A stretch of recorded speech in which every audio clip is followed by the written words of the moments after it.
प्रभु। आयुष्मान भव। पुत्र, ये तुम्हारे दादा श्री अर्जुन हैं।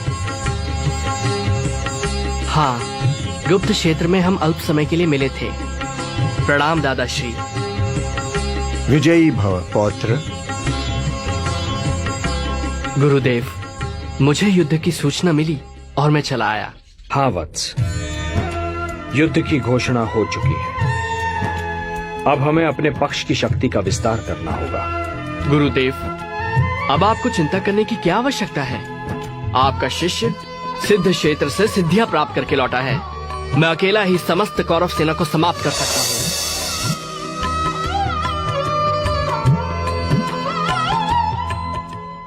गुरुदेव, ये है मेरी साधना का प्रसाद जो मुझे देवी सिद्धंबिका और भगवान शिव ने दिए हैं।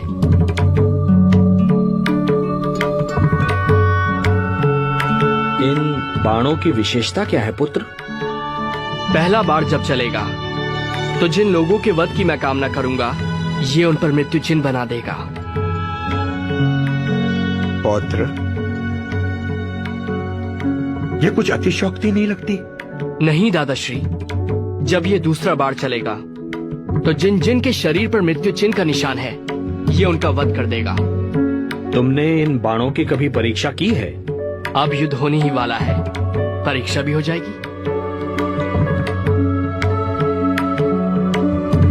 मान लो कि ये वृक्ष कुरुक्षेत्र है और इसके ये सारे पत्ते शत्रु सेना। इन पर अपने बाणों का प्रयोग करके दिखाओ। जो आ गया गुरुदेव।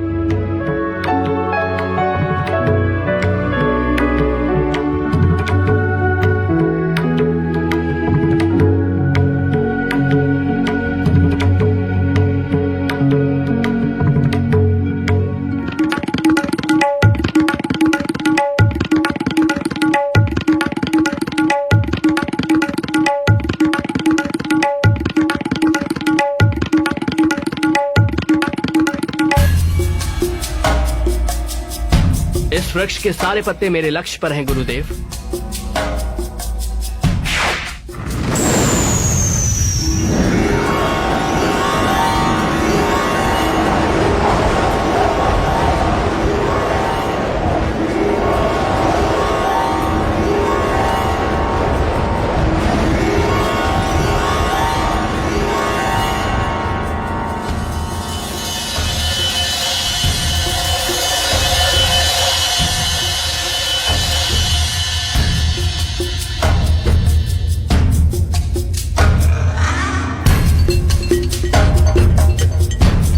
गुरुदेव, पहले बाण ने अपना कार्य पूरा कर दिया।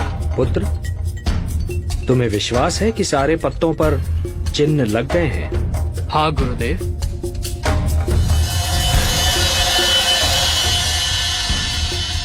गुरुदेव, अब मेरे दूसरे बाण को छोड़ने से जितने पत्तों पर चिन्ह हैं, वो भूमि पर गिर जाएंगे। और तीसरा बाण तो प्रलय के समान है। यदि मैंने इसका प्रयोग किया तो सारी सृष्टि का विनाश हो जाएगा। मैं इसका प्रयोग कभी नहीं करूंगा। रुक जाओ पौत्र। अब मुझे पूर्ण विश्वास है कि इस महायुद्ध में हम पांडव दुर्बल नहीं हो सकते। दुर्बल तो अब कौरव लगते हैं। ऐसा मत कहिए दादाश्री, अन्यथा अनर्थ हो जाएगा। क्या अनर्थ होगा पुत्र? गुरुदेव, मैंने देवी सिद्धंबिका तथा भगवान शिव को वचन दिया है कि युद्ध में जो पक्ष कमजोर सिद्ध होगा, मैं उसकी ओर से युद्ध करूंगा।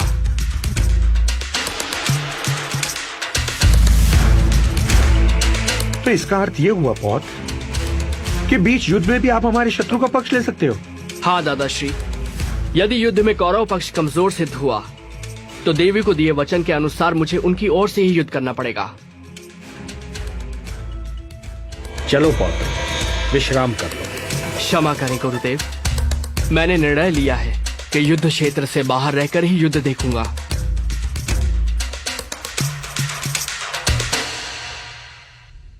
चलो पार्थ।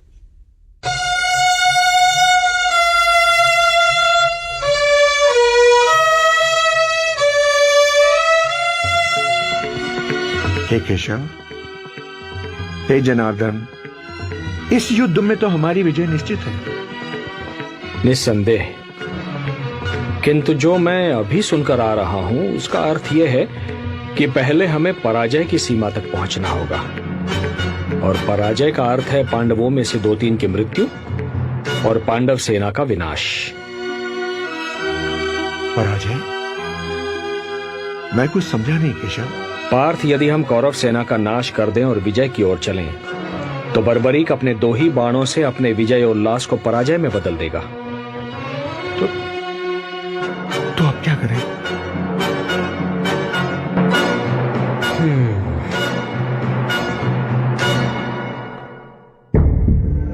तुम ही बताओ मित्र, क्या सचमुच बर्बरी के बाण चमत्कारी होंगे?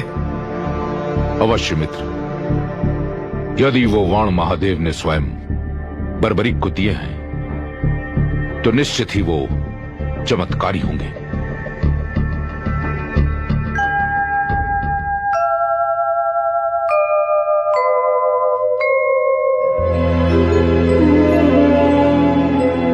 बर्बरीक को युद्ध से हटाना होगा, अन्यथा ये युद्ध की दिशा बदल देगा।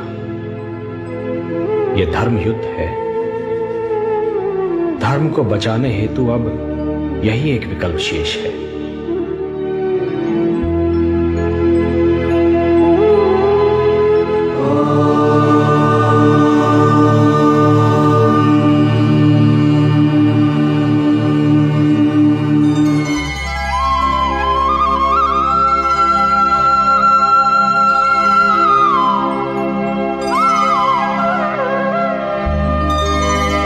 सूर्योदय, प्रणाम गुरुदेव। प्रणाम दादाश्री। आयुष्मान भव।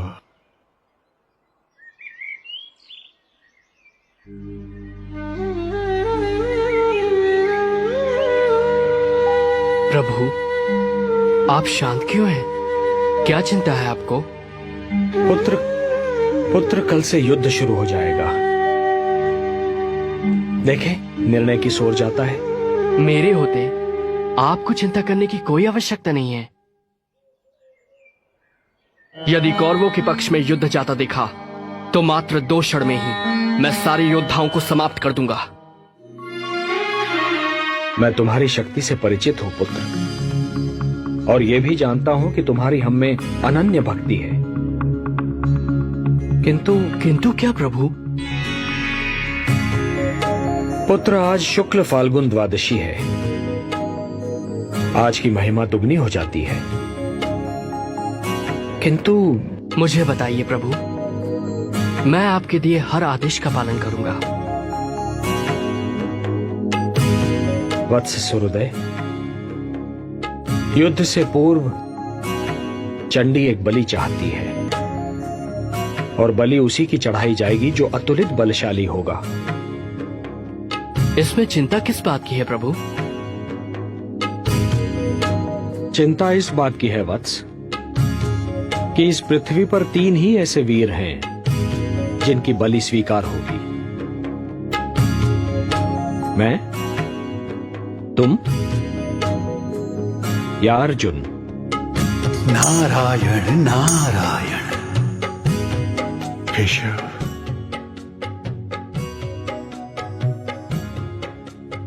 बस इतनी सी बात है केशव? क्या यही आपकी चिंता है? तो है जनार्दन, इस बलि के लिए मैं अपने आप को प्रस्तुत करता हूं केशव, अपने आप को।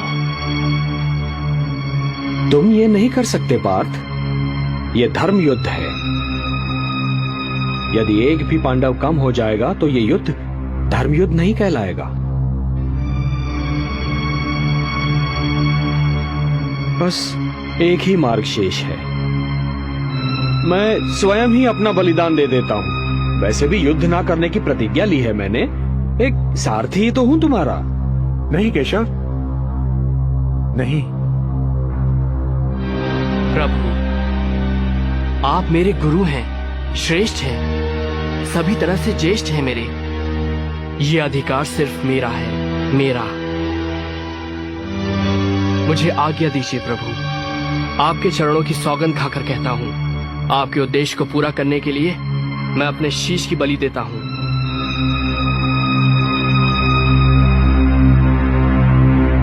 प्रभु, ये कार्य करने से मेरे वंश की कीर्ति बढ़ेगी। ये सौभाग्य मैं अपने हाथों से नहीं जाने दूंगा प्रभु।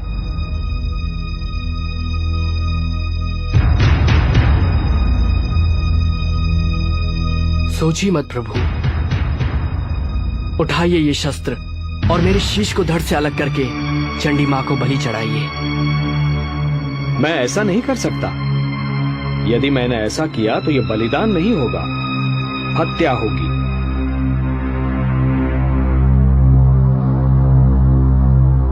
जब मैं स्वेच्छा से ये शीश आपको सौंप रहा हूं तो ये हत्या नहीं कहलाएगी। धर्म यह कहता है वत्स कि बलिदानी स्वयं दान दे। यदि मैं ऐसा करता हूं तो वो हत्या ही कहलाएगी।